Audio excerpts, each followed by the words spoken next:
최순실 씨 어젯밤 이제 체포영장을 청구를 했는데요. 오늘은 집행을 안 하고 26일쯤 한다고 합니다. 그러게요. 저도 아마 두 가지 정도가 새로운 영장 예. 청구 사유로는 이제 이화에 대해 아마 최경희 전 총장과 관련된 부분을 가지고 영장을 청구를 했을 텐데 예. 하나 특검에서 사실상 진짜로 수사를 하고 싶은 부분은 아무래도 조금 전에 말씀드린 것처럼 영장이 기각된 뇌물죄와 관련된 부분 그렇죠. 아니겠습니까? 근데 뇌물죄는 이번엔 넣지 않았습니다. 넣지도 않았고 그러다 보니까 이 영장이 청구된 것이 아닌 걸 원칙적으로 수사를 하는 건 아니거든요. 그러니까 별건수가 돼버리기 예. 때문에.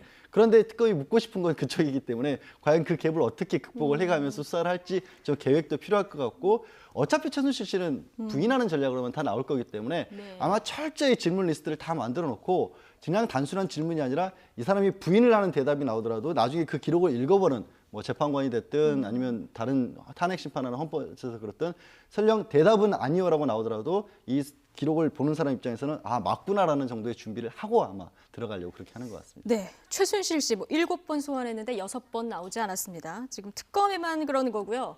본인 재판 이후에 뭐 헌재에도 안 나왔고 청문회에도 안 나왔고 각가지 핑계를 대면서 나오지 않았죠. 7번 가운데 6번 나오지 않으면서 어떤 이유를 들었는지 차윤주 앵커가 정리해드립니다. 그동안 특검팀이 최순실 씨를 소환한 건 모두 7차례였습니다. 하지만 그 가운데 최 씨가 응한 건 지난해 크리스마스 이브 단 한 차례.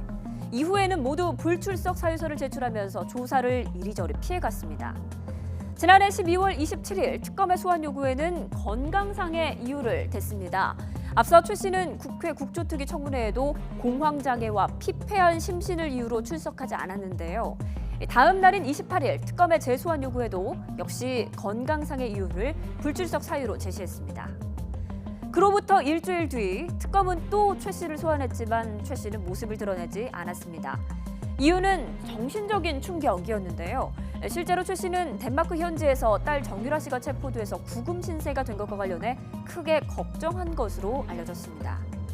지난 9일과 14일 특검에 출석하지 않으면서는 헌재 탄핵 심판과 재판 준비 때문에 못 나간다고 밝혔습니다. 하지만 정작 헌재 탄핵 심판에는 형사 재판을 준비해야 한다는 핑계로 나가지도 않았는데요. 특검의 소환에는 헌재에 나가야 한다. 헌재에는 형사 재판 때문에 못 나간다며 불출석 돌려막기를 한다는 비판을 받았습니다. 이후 지난 21일에는 소환에 불응하면서 강압 수사를 들먹였습니다. 지난해 12월 특검에서 새벽까지 조사받은 기억에 두려워서 못 나온다는 겁니다. 이에 특검팀은 근거 없는 주장이라며 최 씨를 강제 구인해서 조사하기로 했습니다. 갖가지 핑계를 대면서 버티다가 결국 체포돼서 나올 처지에 놓인 최순실 씨. 진짜 두려워해야 할 건 길게 이어지는 조사가 아니라 진실을 기다리는 국민이 아닐까요? 네, 최순실 씨 이렇게 검찰이 나오라 그러는데 안 나오는 경우도 참 특이하지 않습니까? 나온다 해도 뭐 묵비권 행사한다 하고요. 그렇습니다. 아마 최순실 씨에 대해서 특검이 이제 체포영장을 집행을 하게 될 텐데 26일 예. 나오면 내일과 모레는 각각 재판이 있습니다. 있죠. 예, 내일은 그 안종범 재판과 관련된 국정농단 재판이 있고 모레는 장시호와 관련된 예. 또 재판이 있고 그래서 특검이 영장 집행하기에는 좀 무리가 있을 겁니다. 그래서 26일 나온다는 건데 나오더라도 특검 수사를 받더라도 변호인의 말을 들어보면은 묵비권을 행사하겠다, 아무 말을 안 하겠다라는 겁니다. 네. 그렇기 때문에 뭐 구치소에서 특검으로까지 이렇게 영장이 집행이 될 수 있을지라도 과연 어느 정도 특검 수사가 속도를 낼 수 있을지는 지금으로서는 좀 의문입니다. 예. 그렇죠. 자, 이렇게 사사건건 비협조적인 이모하고 달리 장시호 씨는 지금 전해지는 얘기에 따르면 굉장히 특검이 협조적이다. 오죽하면 이제 뭐 특검의 도움이다 이런 얘기까지 나오고 있거든요. 예, 그렇죠. 사실 이제 그럴 수밖에 없는 게 이미 장시호 씨 같은 경우는 또 하나의 태블릿 PC 결정적인 증거가 될 수 있는 부분을 특검에 예. 제출을 했고 그 이후에도 굉장히 협조적으로 잘 하고 있다고 합니다. 무엇보다 이렇게 할 경우에 본인이 우리가 뭐 공식적으로 플리바게닝 같은 게 있지는 않지만 수사에 협조적으로 나오게 되면 검찰에서 기소를 할 때도 그런 부분을 고려를 하고 판결문의 양형 기준에도 그런 부분을 고려를 하도록 돼 있고 또 다른 부분 횡령이나 사기같이 스스로 부인하고 있는 부분에 대해서도 어쨌든 피해 액수가 발생한 부분은 변제를 하겠다라고 밝혔거든요. 이럴 경우에는 실제로 법적으로도 집행유예를 해주는 가능성이 굉장히 높아진 겁니다. 그래서 더욱더 적극적으로 특검팀에게 정말 글자 그대로 지나다니는 사람들에게 인사까지도 꾸벅꾸벅 해가면서 열심히 도와주고 있다고 합니다. 정말 내부 고발자가 된 거죠. 그렇죠. 장시호 씨는 지난달 청문회에서 안민석 의원하고 뭐 청문회 러브라인이다 이런 우스갯소리가 나올 정도로 그때 또 답도 살갑게 해서 화제가 되지 않았습니까? 그때 그 장면 직접 한번 다시 보고 오겠습니다. 장시호 정인, 제가 미우시죠? 네, 인간적으로는 미안하게 생각을 합니다. 괜찮습니다. 하지만 이 사건은 개인의 문제가 아니라 네, 장시호 씨가 이모를 잘못 만난 운명이라고 생각을 하십시오. 네, 개인적으로 저를 미워하지는 마십시오. 꼭 뵙고 싶었습니다. 저 청문회 때 모습 보기 전에는 굉장히 카리스마 있는 여성이다 이렇게 전해졌었는데 저때 보면은 지금 상황 적응력이 굉장히 빠른 사람인지 아니면 저것도 전략인지 궁금한데요. 그렇습니다. 저도 뭐 그런 생각이 예. 들었는데 아무래도 그 자신의 그 지은 죄 받을 수 있는 형량이 그렇게 많지는 않기 때문에 오히려 적극적으로 재판 과정이라든가 이런 데 협력하는 것이 자신이 받을 형량에 최대한 낮추는 네. 그런 효과를 작용하지 않을까라는 그런 작전을 펴고 있는 게 아닌가 예. 그런 생각을 해볼 수 있습니다. 아들이 보고 싶다 이런 얘기 자주 했었다고 하는데 네. 이렇게 되면 장시호 씨 같은 경우는 협조를 잘하면 집행유예까지도 가능합니까? 네, 말씀드린 것도 충분히 가능하고요. 예. 심리적으로 아마 아들 얘기만 꺼내면 그렇게 눈물을 많이 흘렸다라고 합니다. 네. 또 뭐 본인의 개인적인 얘기지만 가족 관계가 그렇게 편안하지도 않았고 아들에 대한 애착이 굉장히 강했고 꼬박꼬박 저 수의 대신 저 사복을 입고 나오는 이유도 혹시라도 나중에 아들이 지금 내지는 커서라도 그 모습을 볼까봐 예. 저렇게 사복을 차려입는다고 하고요. 조금 전에 안민석 의원과 나눈 대화를 다시 보니까 안민석 의원이 큰 힌트를 줬네요. 이모 잘 만난 죄라고 생각을 하십시오라고 했을 때 예. 이모를 잘못 만났을 뿐이다라는 부분을 강력하게 지금 장시호 씨는 얘기하고 있거든요. 법적으로 예. 다 이모가 시키는 대로 한 것뿐이다라는 얘기를 그걸 지금 안민석 의원이 결과적으로 힌트를 준 게 그런 셈이 됐네요. 됐군요. 지금 다시 보니까 그렇네요. 예. 그렇군요.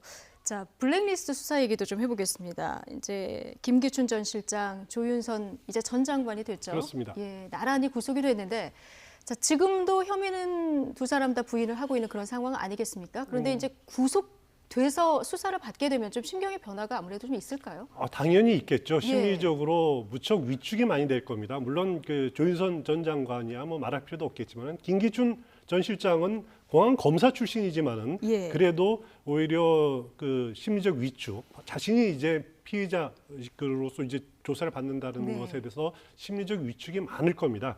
조윤선 전 장관 경우에는 블랙리스트가 존재한다는 것은 이미 청문회에서 인정을 네. 하지 않았습니까? 하지만은 자신이 작성을 했다. 그리고 이거를 실행하는 과정에서는 직접 개입한 적이 없다라는 그런 부인 전략을 지금 계속 쓰고 있는 예. 것 같고요. 김기춘 전 실장 경우에는 이미 이제 블랙리스트가 존재한다라는 것은 이미 드러난 사실이기 때문에 그것까지는 그 부인할 수는 없을 거고요. 하지만은 그건 당연히 그래도 되는 건 줄 알았다. 네. 범죄인 줄 몰랐다. 그 라는 김기춘 식으로 전 실장이 지금 그런 논리를 편다는 그렇습니다. 거잖아요. 그런 식으로 접근하는 것이 예. 지금 본인의 범죄인 줄 몰랐기 때문에 그렇게 당연히 해도 그 문체부에서 해도 되는 건 줄 예. 알았다라는 식의 전략을 지금 쓰고 있는 것 같습니다. 근데 이런 전략을 펴면 처벌이 좀 약해집니까?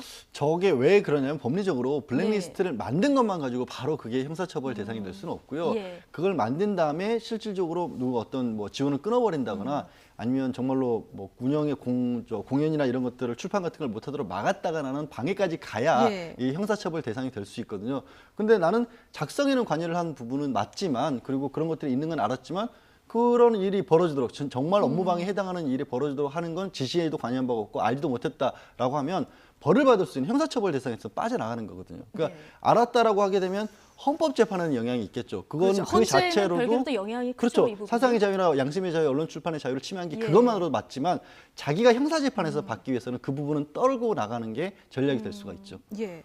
누가 먼저 이길 낼 거라고 보십니까? 두 지금 사람 뭐 중에서. 이렇게 구속이 돼서 두 사람을 네. 못 만나게 하면 뭐 많이 하는 표현으로 이른바 죄수의 딜레마라고 하지 않습니까? 네. 그래서 서로 혹시 저 사람이 먼저 자백을 해버릴까봐 내가 먼저 얘기를 한다라고 하는 게 조서의 딜레마라는 건데 그걸 생각하면 둘 중에 누가 먼저 얘기할지를 모르는 거지만 그나마 저는 책임이 가벼운 쪽이라고 생각하는 쪽. 조윤선 전 장관 같은 경우는 지시를 받는 입장이었지 않습니까? 정무수석일 때였고 그래서 그리고 김기춘 실장은 본인의 윗단계가 대통령밖에 없지 않습니까? 예. 책임을 미룰 수 있는 데가 없는 상황이기 때문에 김기춘 전 실장은 그래도 끝까지 입을 다물 가능성이 조금 더 높고 조 장관은 본인의 어떤 처벌 수위를 낮추기 위해서라도 김기춘 실장에게 좀 책임을 미룰 수 있는 가능성이 조금 있어 보입니다. 예. 조윤선 전 장관이 먼저 뭐 예. 입을 열 것이다. 조심스럽게 이렇게 전망을 해주셨는데요. 그런데 지금까지 침묵했었던 박근혜 대통령, 지금 블랙리스트 관련해서는 뭐 기자와 특검을 상대로 민형사상 법적 책임을 묻겠다 이렇게 강경하게 입장을 밝혔습니다. 세월호의 각종 의혹이 나왔을 때도 사실 이런 입장은 내놓지 않았었거든요. 그렇습니다. 박근혜 대통령으로서는 지난 그 신년 기자회 때 블랙리스트 건을 이제 기자들이 물었죠. 그때 전혀 모르는 일이다라고 이렇게 부인을 했었습니다. 예. 그렇기 때문에 이 문제를 만약에 인정을 하게 된다라면은 그 마찬가지로 그 형사 그 특검의 조사 대상이 될 수 예. 있기 때문에 끝까지 자신은 무관하다라는 점을 강조할 수밖에 없는 거고요. 네. 이것이 헌재 그 헌법재판소의 탄핵 심판에 어떤 영향을 미칠지는 저는 아직까지는 개인적으로 잘 모르겠습니다. 예. 왜냐하면은 이게 지금 탄핵 소추 사유에 포함되어 있지 않기 때문에 네. 이 부분을 가지고 헌법재판관들이 아주 강하게 이 부분을 따지고 신문하고 하기에는 좀 무리가 있는 측면은 틀림없이 있을 겁니다. 예. 하지만은 물론 만약에 그 탄핵 소추 사유를 바꾸려면 국회 본회의의 3분의 2 통과 절차를 다시 거쳐야 되기 때문에 헌법재판소에서는 이 문제가 큰 쟁점은 되지 않더라도 나중에 특검이 박 대통령을 수사하는 과정에서 이 문제가 굉장히 중요한 쟁점으로 떠오를 수 있기 때문에 대통령으로서는 강력하게 부인하는 그런 전략을 쓰고 있는 것 그렇군요. 같습니다. 근데 대통령은 전혀 모른다 이렇게 얘기를 하고 있지만 이미 구속된 청와대나 문체부 관계자들 혹은 다른 사람들의 증언이 지금 뭐 김기춘 전 실장 그리고 조윤선 전 장관 그리고 대통령까지 가리키고 있지 않습니까? 네, 오늘 그렇습니다. 당장 유진영 전 문체부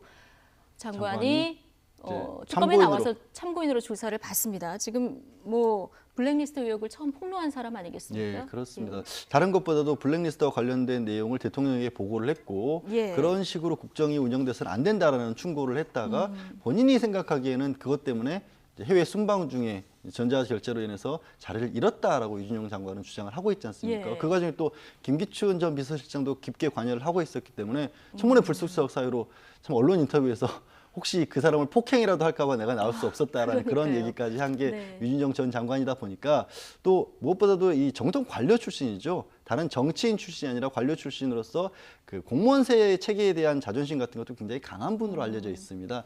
그래서 오늘 소환해서 조사하는 과정에서 지금까지 언론에는 얘기하지 못했던 부분 같은 것도 좀 진술할 가능성이 있죠. 지금까지 나오지 않았던 얘기들을 할 저는 충분히 가능성도 그럴 있고. 가능성이 있습니다. 그리고 대질신문 가능성도 있습니까? 뭐 김기춘 전 비서실장이 끝까지 부인을 하고 있을 경우에는 대질신문 가능성도 있고 또 윤영 장관이 말씀드린 것처럼 계속 관료 측에서 공무원 조직에서 오래 몸을 담아온 분이라서 이 단순한 어떻게 보면 진술 증거뿐만이 아니라 물증도 저는 상당수 가지고 있을 가능성도 있다고 예. 봅니다. 본인도 보고 체계에서 보고를 받았던 것들이 있을 것이고 또 지금도 인연이 닿는 쪽도 있을 것이기 때문에 수사에 도움이 되는 것들을 제공할 가능성이 있죠. 네, 이런 가운데 오늘 중앙일보가 이런 보도를 했습니다. 김종덕 전 문체부 장관이 블랙리스트 관련한 현안 보고를 대통령에게 주기적으로 했다. 이거를 문체부 관계자가 특검에서 진술을 했다는 보도였었거든요. 뭐 진위 여부는 더 확인을 해봐야 되겠습니다만. 그 때가 2014년 하반기라고 이렇게 보도가 되는데요. 예. 2014년 하반기에 김종덕 전 문체부 장관이 대통령에게 대면 현안 보고를 한 게 모두 7건이 있다 그럽니다. 예. 그 7건 가운데 하나가 지원 배제 액션 플랜이라는 보고를 했다라는 건데 이것은 이제 그 전에 김기춘 전 실장이 김종덕 전 장관을 이제 부릅니다. 그래서 왜 좌파 예술인에 대한 지원 배제가 제대로 집행되지 않느냐라고 예. 질책한 이후에 그런 그 현안 보고가 이루어졌다라고 이렇게 그 문체부 관계자가 특검에 진술한 내용이라고 보도를 되고 있습니다. 물론 진위 여부는 좀 더 확인해 봐야 될 것 같습니다. 진위 여부는 좀 확인해 봐야겠지만 어쨌든 주변 진술들이 지금 모아지고 있는 그런 상황인 건 맞는 것 같습니다. 자, 이번에는 헌재로 좀 가보겠습니다. 오늘 헌법재판소에서 열리고 있는 박근혜 대통령 탄핵 심판 사건의 8차 공개 변론에서 김종전 문체부 차관이 박 대통령이 직접 최순실 씨의 딸 정유라 씨를 언급했다 이렇게 증언을 했습니다. 또 증인신문에 앞서서 대통령 측 대리인단은 추가 증인을 39명이나 무더기로 신청을 했는데요. 현장에 나가 있는 취재기자 연결하겠습니다. 최두희 기자. 네, 헌법재판소에 나와 있습니다. 예, 자 김종전 차관이 대통령이 정유라 씨를 직접 언급을 했다는 거죠? 네, 그렇습니다. 김 전 차관은 지난 2014년 정치권에서 정유라 씨 공주 승마 등 부정적인 얘기가 나오자 박 대통령이 정 씨를 아시안게임에서 금메달을 딴 선수라고 언급하면서 안타깝다는 말을 했다고 증언했습니다. 또 대통령이 능력 있고 재능 있는 선수들을 위해 영재 프로그램을 만들었으면 좋겠다고 말하는 것으로 기억한다고도 했는데요. 그러면서 대통령이 정 씨를 직접 언급해 김 전 차관은 큰 충격으로 받아들였다고도 했습니다. 김 전 차관은 또 차관 시절 장관을 건너뛰고 김기춘 전 청와대 비서실장에게 직접 지시를 받았다고도 증언했습니다. 특히 체육계 개혁과 관련해서 직접 김 전 실장의 지시를 받았다면서 김 전 실장의 말이 장관을 제외하고 비밀로 보고하라는 의미는 아니었다고 덧붙였습니다. 또 문화예술계 블랙리스트에 반대한 공무원 명단을 김 전 실장에게 전달했다는 의혹에 대해서는 그런 사실이 없다며 부인했습니다. 네. 자, 김 전 차관이 또 최순실 씨를 자신에게 소개한 사람이 누군지도 오늘 밝혔죠? 네, 그렇습니다. 김 전 차관은 최순실 씨를 자신에게 소개한 사람이 바로 하정희 순천향대 교수라고 말했습니다. 하 교수는 정유라 씨가 이대 측으로부터 받은 각종 특혜 의혹에 관여했다는 의혹과 관련해서 특검 조사를 받기도 했는데요. 그러면서 김 전 차관은 한두 달에 한 번씩 최순실 씨를 만났고 주로 최 씨 측의 요청이 있었다고 증언했습니다. 특히 최 씨 측이 업체 지원을 부탁한다거나 스포츠 관련 프로그램을 운영하고 싶다고 했다면서도 이 가운데 문체부에서 하는 지원 사업에 채택된 것은 하나도 없었다고 전했습니다. 네, 오늘 증인신문에 앞서서 대통령 측 대리인단 무더기로 39명이나 추가 증인을 신청했죠? 네, 대통령 측 대리인단이 모두 39명의 증인을 신청한 건데요. 헌재의 탄핵 심판 심리를 지연하려는 시간 끌기 전략의 하나로 이렇게 무더기로 증인 신청을 한 것으로 풀이됩니다. 대통령 측의 추가 증인에는 김기춘 전 청와대 비서실장과 우병우 전 청와대 민정수석 등이 포함되어 있는데요.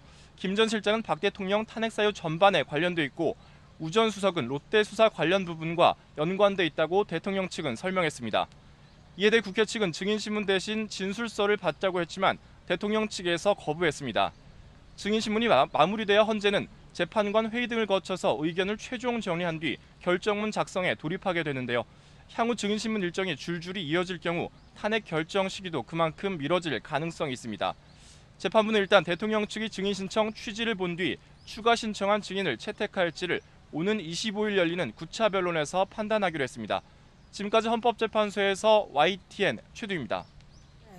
오늘 헌재 변론에서 단연 주목되는 증인이 이제 김종전 차관이었는데요. 대통령이 정유라 이름을 직접 언급해서 본인도 충격을 받았다 이런 얘기를 했거든요. 그렇습니다. 오늘 뭐 의미 있는 그 예. 진술들이 많이 나왔습니다. 그것뿐만 아니라 정유라 대통령이 직접 언급했다라는 것뿐만 아니라 그리고 어떻게 보면은 저 차관이 예. 그 직접 건너뛰어서 그 장관 건너뛰고 이렇게 보고를 했다라는 그렇죠. 부분들. 장관 배제하고 직접 보고하라. 그렇습니다. 김기춘 그건 전 물론 실장이 이제 그렇게 그 얘기했다는 거죠. 체육계 인사 관리 그 예. 부분이기 때문에 체육개혁 블랙리스트랑 관계가 관련해서. 없는 그렇죠. 문제입니다. 예. 그렇지만 그런 그 루트를 이렇게 만들었던 음. 것 자체가 나름대로 어떻게 보면은 그 유진용 전 장관이 배제됐던 것도 어떻게 보면은 예. 좀 이해가 되는 측면이 아닌가 이런 상황이 추측은 할 수 있을 것 같습니다. 여기에 대한 어떤 증언이었다 이렇게 볼 수 있겠군요. 오늘 대통령 측 변호인단이 증인을 39명이나 무더기로 신청을 했습니다. 이거 시간 끌기죠? 그렇게 볼 수밖에 없을 것 예. 같습니다. 왜냐하면 지금 주요 증인들이 김기춘 전 실장이라는 우병우 전 민정수석 같은 사람들 아니겠습니까? 그런데 네. 이 사람들이 나와서 했던 얘기 청문회라든가 수사 과정에서 했던 얘기는 다 모른다 했습니다. 김기춘 전 비서실장 같은 경우 특히 지금 헌법재판소에서 알고 싶어하는 세월호 7시간이나 우병우 수석도 마찬가지로 네. 그런 부분에 대해서 나는 그런 부분에 대해서 알지도 못하고 관제는 가지도 않았다고 얘기를 했습니다. 네. 어차피 모른다는 얘기밖에 할 수 없는 사람들 증인으로 불러서 무슨 얘기를 듣겠습니까? 그러니까 김기춘 전 실장, 우병우 전 수석 다 증인으로 신청하겠다는 증인으로 거 신- 아니었습니까? 그래서 아마 헌법재판소에서도 증인으로 신청을 한다 그래도 예. 이게 증인을 부르는 취지라는 게 있습니다. 입증 취지. 네. 어떤 사실을 우리가 증명하기 위해서는 이 사람이 필요합니다라고 썼는데 네. 제가 그걸 보지는 못했습니다만 헌법재판소 볼 때도 상당 부분은 이게 방어권 보장하고도 상관이 없다. 입증할 수 있는 게 없다라고 해서 다 받아들일 가능성은 좀 많지 않아 그럼 보입니다. 9차 변론 25일에 판단을 한다는 건데요. 예. 다 받아들이지는 않을 것 같다. 이렇게 보시는 예, 거군요. 꼭 필요한 부분들은 그렇다고 다 아예 목소리를 안 듣겠다 이렇게 되면 예. 또 헌법재판소 입장에서 불공정하다는 얘기를 들을 수 있기 때문에 선별적으로. 그 취지가 맞는 부분들은 받아들일 것이고 그렇게 예. 되면 다음 변론 기일에서 이제 헌재가 결론을 낼 때까지의 일정표가 어느 정도 완성이 되겠죠. 네, 시간은 없고 갈 길은 멀고 자, 헌재도 답답한 심정일 것 같습니다. 여기까지 듣겠습니다. 양절 변호사 그리고 추은호 와이든 해설위원과 함께했습니다. 두 분 고맙습니다. 고맙습니다.